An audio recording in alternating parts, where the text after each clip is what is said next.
Salam sejahtera Malaysia, denyut nadi suara rakyat bergema di channel ini. Jangan lupa tekan butang subscribe, like dan share. Malaysia kita punya, cintai Malaysiaku, kita jaga kita.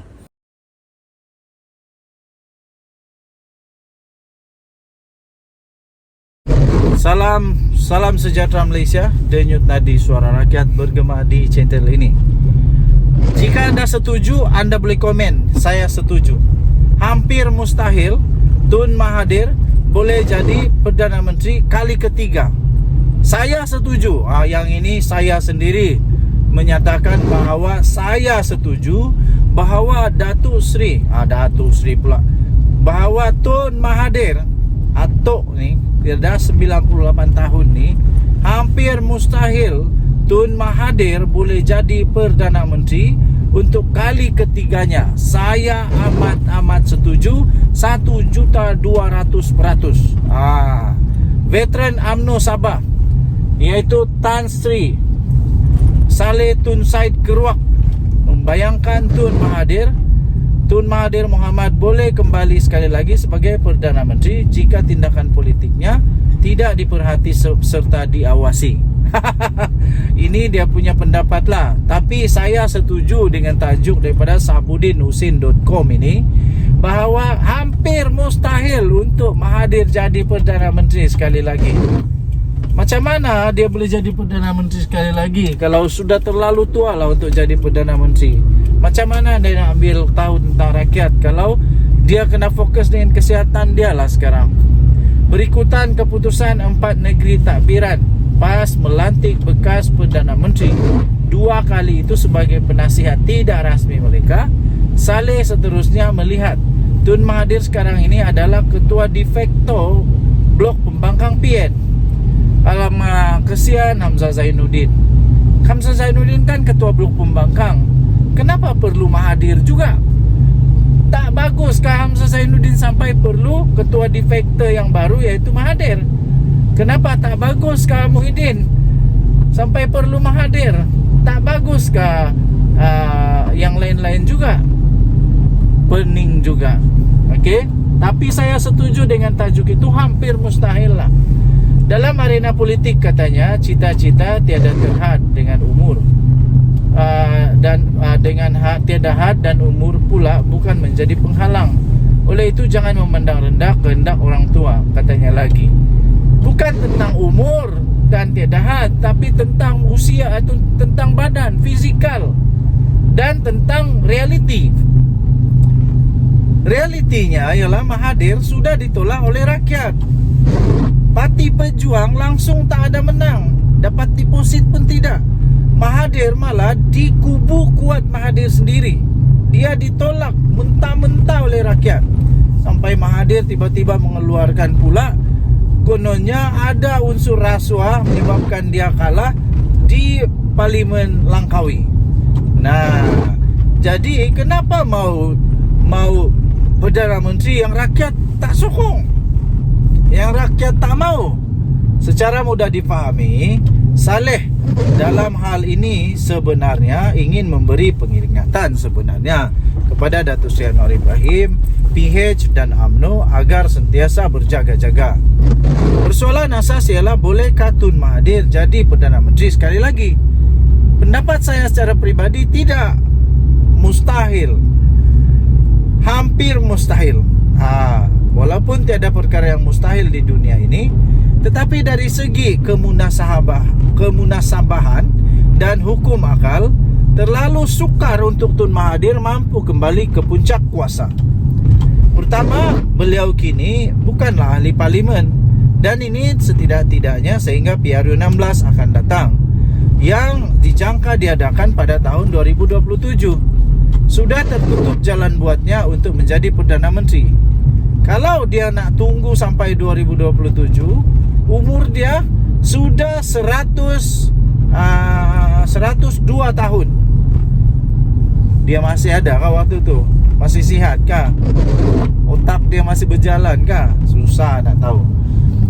Memberi jawapan penasihat tidak rasmi kepada 4 negeri itu hanyalah untuk PAS memanfaatkan pengalaman dan pengaruh beliau. Di samping Tun Mahathir sendiri melihat ia sebagai platform agar suaranya selepas ini lebih didengari. Ialah kan dia bukan ahli parlimen lagi. Suara dia dah jadi suara orang kampung. Tak jadi suara di parlimen, tak ada apa-apa kesan pun. Menjadi penasihat tidak rasmi seumpama Perdana Menteri tidak rasmi juga bagi empat negeri berkenaan, kata laporan ini.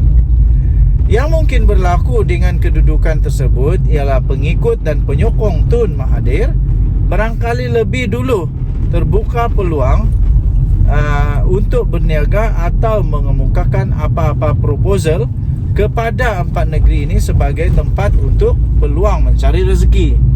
Kedua, selagi ada Mahyadin Mat Jassin selaku pengerusi PN dan Hamzah Zainuddin sebagai ketua pembangkang yang merupakan dua tokoh utama dalam gabungan blok pembangkang itu, ruang untuk Tun Mahathir menguasai PN boleh dikatakan sentiasa tertutup dan tak ada harapan. Ini kerana Hamzah Zainuddin dan Muhyiddin Mat Yassin juga sebenarnya teringin mau jadi Perdana Menteri. Seorang untuk kali kedua dan seorang lagi untuk kali pertama. Malah Hamzah Zainuddin sejak kebelakangan ini sudah ramai yang memanggilnya PM11. Artinya sebelum PRU 16 akan datang, kalaupun kiranya PAS sedia untuk menjadikan Mahathir sebagai ahli parlimen semula dan meminta mana-mana ahli parlimennya yang sedia ada meletak jawatan, laluan mendaki kerusi Perdana Menteri tidak mudah untuk bekas pengerusi pejuang itu kerana Mahyadin dan Hamzah Zainuddin mustahil akan memberikan sokongan. Jangan lupa, di sebalik PN, Perikatan Nasional, mempunyai 74 kerusi parlimen, 31 daripadanya adalah milik Bersatu dan hanya selebihnya itu adalah milik PAS. Silap-silap dengan kegairahan yang keterlaluan untuk menonjolkan semula Tun Mahathir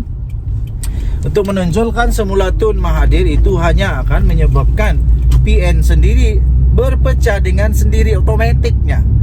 Ketiga, perubahan kerajaan sudah jadi mustahil berlaku sebelum PRU 16. Berikutan ikrar dan komitmen GPS di Sarawak untuk terus menyokong Anwar sebagai Perdana Menteri sehingga habis penggal. Tak usah sembang lah. Tanpa sokongan GPS yang mempunyai 23 ahli parlimen, cita-cita menukar kerajaan oleh blok pembangkang hanya sekadar santapan berbual-bual kosong di kedai kopi saja tarafnya. Tambah kukuh kedudukan kerajaan ia terus disokong mantap oleh UMNO yang dipimpin oleh Zahid Hamidi pada ketika ini. Keempat dan terakhir, of course, pastinya ini dia poin keempat dan terakhir, ialah detik paling dekat untuk melihat kemungkinan berlaku pertukaran kerajaan, khususnya kerana komitmen sokongan GPS itu ialah pada PRU 16 tahun 2027 akan datang. Tun Mahathir sekarang berusia 98 tahun. 4 tahun lagi usianya 102 tahun.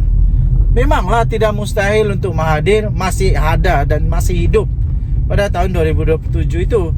Tetapi dalam usia sebegitu, sudah tentu beliau tidak mampu lagi untuk memikul tanggungjawab yang lebih berat. Jangankan sebagai Perdana Menteri, tugas sebagai ahli parlimen pun mungkin tidak berupaya lagi untuk dipikulnya. Kalau diletakkan juga bertanding, besar kemungkinan pengundi sendiri secara berjemaah lebih dulu menolaknya mengulangi kekalahan di Langkawi sebelum ini, kerana rakyat secara umumnya tahu tentu mahukan wakil rakyat yang boleh berhikmat, bukan yang memiliki ciri-ciri tenat. Dengan 4 sandaran di atas itu, mungkin bolehlah dianggap terlalu takbur atau cuba mendahului takdir jika menghukum mustahil. Tetapi dengan akal yang ada, tidak salah untuk mengatakan hampir mustahil bagi Tun Mahathir untuk boleh menjadi Perdana Menteri sekali lagi. Lagipun asyik dia saja. Malaysia ni nak jadi apa?